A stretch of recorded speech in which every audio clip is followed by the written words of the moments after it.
Merhabalar efendim, kanalıma hoş geldiniz. Hepimizin kafasında olan samimi bir soruyu cevaplandıracağız bugün. Belden aşağısı felçli bireyler sevişebilir mi?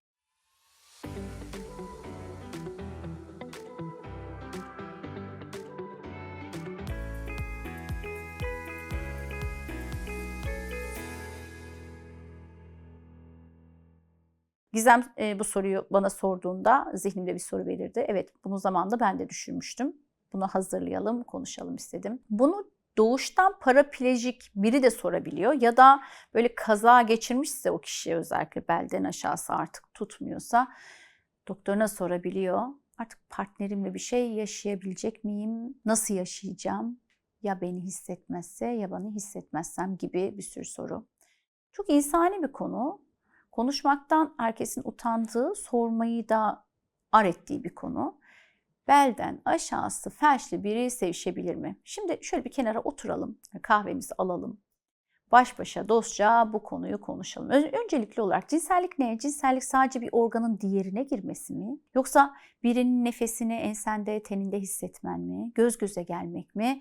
Karnında kelebeklerin kıpır kıpır uçuşması mı? Aslında cinsellik temas demek. Tenlerin teması, kalbin teması, hislerin teması ve kendini güvende hissettiğin bir teslimiyet hali. İşte bu yüzden felçli bir bireyle olsan, evet, cevap sevişebilirsin. Hatta bazen diğerlerinden farklı olarak gerçekten sevişebilirsin. Bilim dünyası ne diyor bize bu konuda? İnsan vücudu nasıl çalışıyor?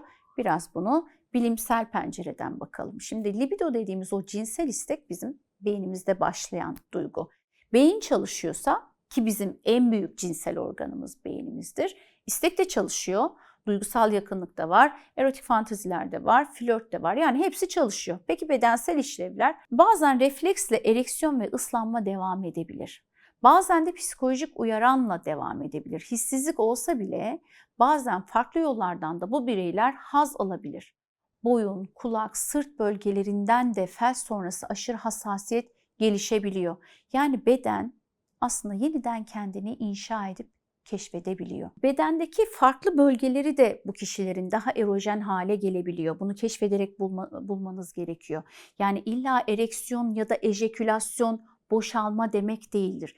Bir erkeğin penisinin sertleşmediği durumlarda da bedenindeki farklı bir bölge, kulak memesi gibi, meme ucu gibi, onlar da ona orgazm sağlayan duyusal sinirler anlamında yoğunlaşıp o kişinin boşalmasını sağlayabilir. Boşalmayı sadece ejekülasyon atılması olarak görmemek gerekiyor bu noktada.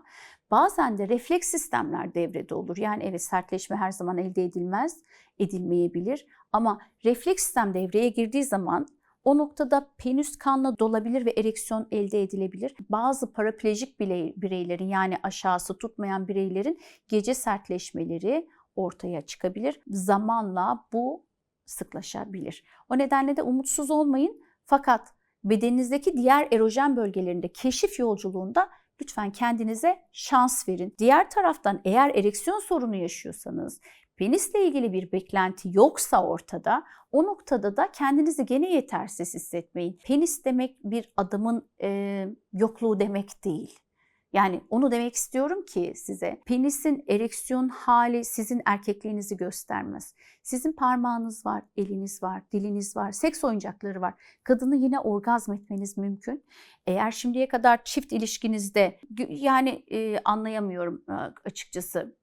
Şimdiye kadar evliydiniz, geldiniz, 30 yaşında kaza geçirdiniz, adam felçli, kadına aşık, erkekliğini kullanamıyor deyip ayrılmaz. Böyle bir evlilik olayı görmedim ben etrafımda. Toplumda böyle bir olay da yoktur.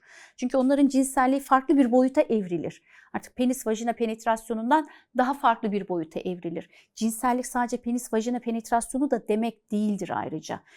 Duygusaldır, dokunsaldır, temassaldır. Lütfen kendinize bu şansı verin. Şimdi size gerçek hayattan bir hikayeyle paylaşacağım. Ben dokunamıyorum ama hala sevebiliyorum diyen bir danışan. Trafik kazasından sonra belden aşağısı tamamen felç oldu. Bu danışan şöyle diyordu: doktor hanım, ben partnerime artık dokunamıyorum. Ama onun kalbini kırmaktan da korkuyorum. Nasıl bir yol izleyeceğiz? Bu online danışman hastalarımdan biriydi. Dokunmak sadece elle değil, önce onu söylemek lazım. Kalbiniz çalışıyor, temas edeceksiniz, bu şekilde devam edeceksiniz ve öyle de oldu. partneriyle, eşiyle yeniden birbirleriyle tanıştılar. Yastıklarla desteklenmiş pozisyonlar denediler. Daha erotik oldular. Yeni teknolojik oyuncaklar kullanmaya başladılar. Ve en önemlisi açık açık bu durumu nasıl çözeceklerini konuştular. Ne istiyorsun? Nereme dokunmanı istiyorum? Nerene dokunmaktan hoşlanıyorsun? Hangi temas sana iyi hissettiriyor? Aslında en afrodizyak konu ve en afrodizyak sorular bunlar. Teknik destekler alabilirler. Bazı pozisyonel yardımcılar kullanabilirler. Evet, duygusal boyutu tamam dedik ama teknik de sokmak gerekiyor. Bu tür durumlarda partnerin üstte olduğu pozisyonları tercih ediyoruz. Bunun için özel geliştirilmiş bazı cihazlar var. Cinsel ilişkiyi tekrar yapabilmeniz için sandalye gibi, özel cinsel yastıklar gibi, vibratör gibi, penil protezler gibi, kayganlaştırıcılar gibi ve başka protez ürünleri. Bunların hepsini kullanabilirsiniz. Bu noktada size doktorunuz destek olacaktır. Farklı erojen bölgeleri keşfedebilirsiniz. Unutmayın, cinsellik sadece penis penetrasyonu değil, pozisyon değil, aradaki bağ. Bedenler de konuşur ama bazıları kalbini duymak isterler. O kalp duymayı unutmayın lütfen. Çünkü adam felçli olabilir ya da kadın felçli olabilir ama hala hisseder, hala sever, hala aşık. Bir başka çiftten örnek vermek istiyorum. Kadın paraplejik, yani yine bacaktan aşağısını hissetmiyor ve hareket edemiyor. Partneri, eşi onun sırtına böyle kelimeleri, harfleri yazıyor ve tahmin etme oyunu oynuyorlar. O kadın şöyle diyor: her defasında bana yeni şeyler yazıyor. Adını yazıyor, aşkımı yazıyor, varlığını yazıyor. İşte sevişmek bazen bu kadar basit olabilir. Sadece soyunmak değil, yeniden yazılmak gibi olabilir. Felçli bedenler de sevilir, hissedilir, sever. Son söz olarak şunu söylüyorum. Bazen bir beden çalışmayabilir ama kalp çalışıyorsa hala sevişebilir, beyniyle sevişebilir. Cinsellik sadece performans değil, var olma hakkı. Felçli bireyler de yalnız değil, eksik değil.